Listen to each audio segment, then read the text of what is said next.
માતાજી, જય શ્રી કૃષ્ણ બધા મિત્રોને. તો આજના મારા નવા વ્લોગમાં બધા મિત્રોનું સ્વાગત છે. તો વાડીએ આવી ચૂક્યા છે અને વાડીએ થોડુંક નવું કામ હતું. તો આગળ વિડીયો જોતા રહેજો, જેટલું નવું હશે તેટલું બતાવશું. તો અત્યારે વાડીનો નજારો આ રીતનો છે, કારણ કે શાહ નખાઈ ગયા હતા. શાહ નાખી અને એની માથે પછી અમે માટી નાખી. બગીચો પણ મારો કિલ્લો કરી રહી પછી, અને આ રીતનો નજારો છે. જો સોનિંગભાઈ અત્યારે વાવણી ચાલુ કરી દીધી છે, કારણ કે પાણી હોય એટલે માંડવીની મૂઠ આવી ગઈ છે. અને જો અહીંયા સોનિંગ, હા જય માતાજી. હા, ભગવાનનો સારો વાર છે, માંડવી વાવવાની શરૂઆત કરી દીધી કે હા. કઈ માંડવી છે સોનિંગભાઈ? 22 નંબર. ભગવાન નામ લઈને કરજો ચાલુ, બીજું શું હોય? હા, હવે અમે વરસાદે ઢુકડો જ છે. હા, તમારે ઉગી ગયા હતા, વરસાદ આવી જાય.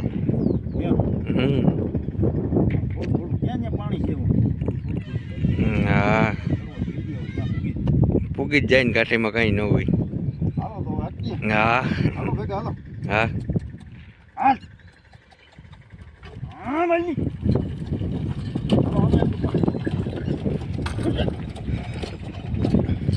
તો મિત્રો માંડવી અત્યારે આમ તો ઉનાળવી ન કહેવાય, પણ ચોમાસાની જ માંડવી કહેવાય.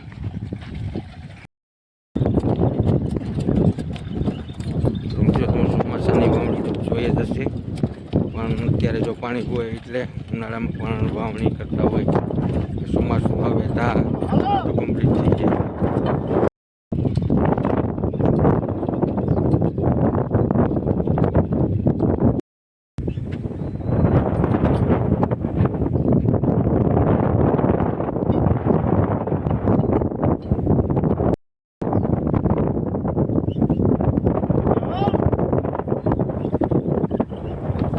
દાંતો નો બાજે એટલે હું પડવું પડે કે?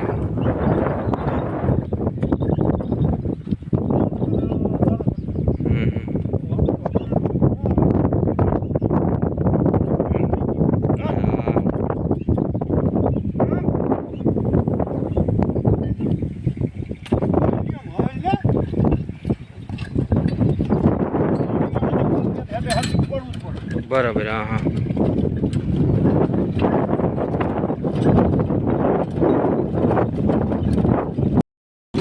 જતા હોય ખરખર જતા હોય કે બરાબર.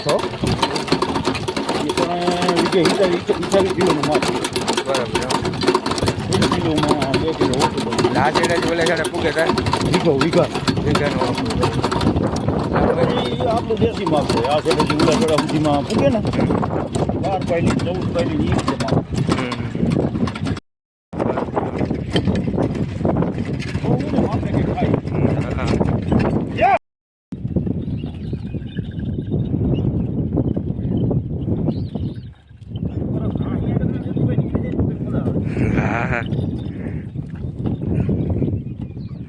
ઘડીએ ઉપાડવું ન પડે. હાજી કે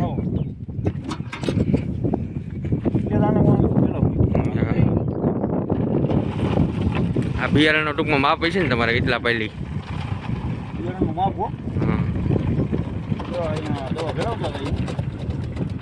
દવા તો આપણે મુંડાની તરકીડી. બરાબર.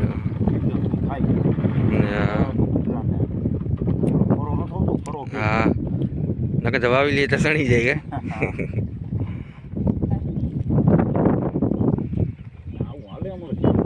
હા, ખેડૂત ઉપર તો દુનિયા આધારિત છે આખી. એ છે સારું. હાલો સોનિંગભાઈ, જય માતાજી. ના સા આવે નથી પીવા. મિત્રો તમે ઘર ફળિયા રસ્તા વારતા તો ઘણા બધા લોકોને જોયા હશે. આજે અમે વાળી રહી ગયા છીએ આખું ખેતર. એક નવીનતાવાળું કહેવાય કે ઘરેથી સામાનો લઈ આવ્યા અને ભાવના કે આખું ખેતર વાળું.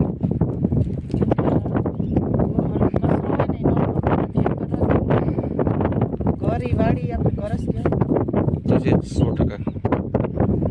તો અત્યારે અમે આખા ખેતરની સાફ સફાઈ કરી રહ્યા છે સાવણા દ્વારા.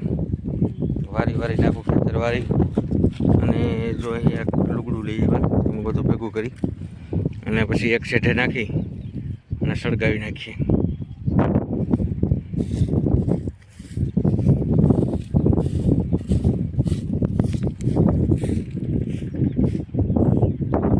થાકી ગઈ કે થોડીક થાકી ગઈ ને રાવણો ગોતી રાવણો ગયું. લાઈવ રાવણા પૂરા થઈ ગયા હવે.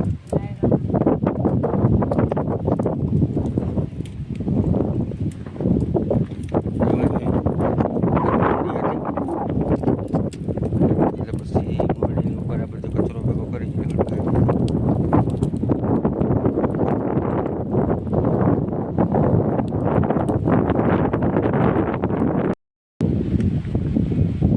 જો પોપિયો કાં ઉપર નાખ.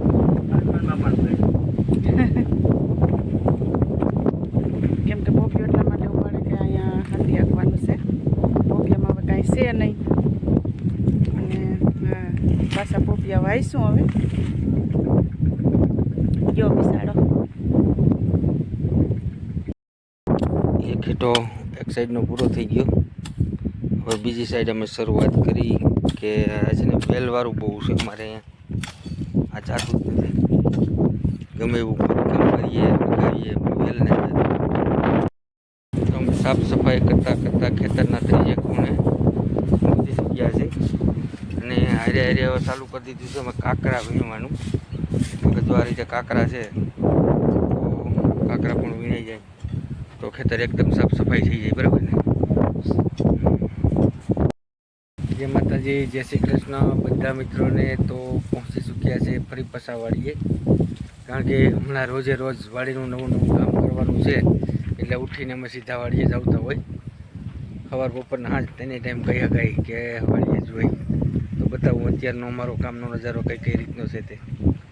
જો અહીંયા માંડવી વાવી દીધી એટલે એમાં પાણી સરસ છે, અને એમાં બોરવેથી પણ પાણી ખૂબ સરસ મજાનું આવે. તો જો અત્યારે અમે અહીંયા જ્યાં દિવાલ પાસે સાફ સફાઈ કરવાની બાકી હતી ત્યાંથી શરૂઆત કરી દીધી છે. તો બગીચો અમારો સાફ થઈ ગયો. હવે આ ઝાડવા થોડાક રિપેર કરવાના છે, એનું કામકાજ ચાલુ કરી દઈએ એટલે આજનું કામની પૂર્ણાહુતિ, બરાબર ને. કાલથી નવું કામ ચાલુ કરશું. જો બધું સાફ સફાઈ કરી અને ઢગલો કર્યો બતાવું તમને. વરસાદ હવે જો હાવ ટુકડો આવી ગયો, તો થોડાક જ દિવસમાં વરસાદ થાય એવી શક્યતા છે.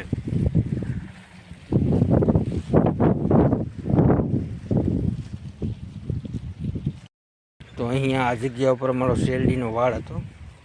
તો કારણ કે હવે ચોમાસું આવી ગયું એટલે હવે નવી પાછી શેરડી ચાલુ થઈ જાય એટલા માટે અહીં કટિંગ કરીને ઢગલો કરી નાખ્યો છે. આ બધું સાફ સફાઈ કરી લીધું એટલે જે અપોષણ નામની ચીજ હોય તે બધી પતી જાય. હવે જે ઝાડવા છે તે ઝાડવાની અંદર જેટલા ઝાડવા સુકાઈ ગયા એને અમે કટિંગ કરતા હતા કે કટિંગ કરી લઈએ એટલે નવા ઝાડવા ફૂટી જાય. તો શરૂઆત કરી આપણે મોસંબીથી કે આ મોસંબી જે ભરી ગઈ એ કટિંગ થઈ જાય એટલે પછી નવી ફૂટી જાય એવું જ છે.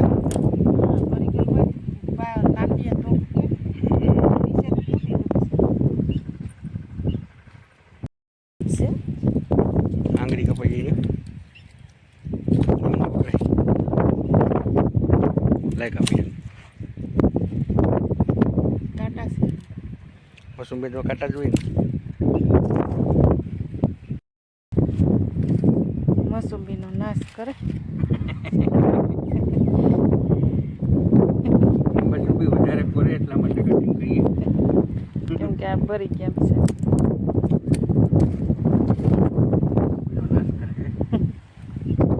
આ કાપશું તો જ પડશે કેમ કે બિસાડી નીચે સરસ મજાની, પણ આ ઉપર ભરેલા છે તો કેમ મોટે એટલા માટે થઈને કાપી નાખીએ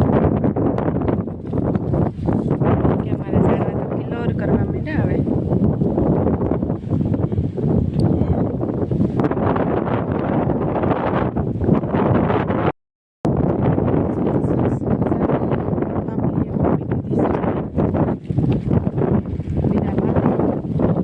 પવન બહુ છે ને આંબો છે નાનકડો મસ્ત મજાનો આંબો કોયરો છે તમારા સાહેબ ક્યારના આંબાની વાહે છે.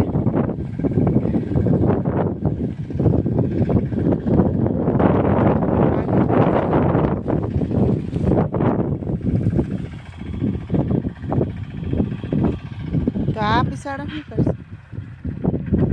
કટિંગ કરવું પડશે.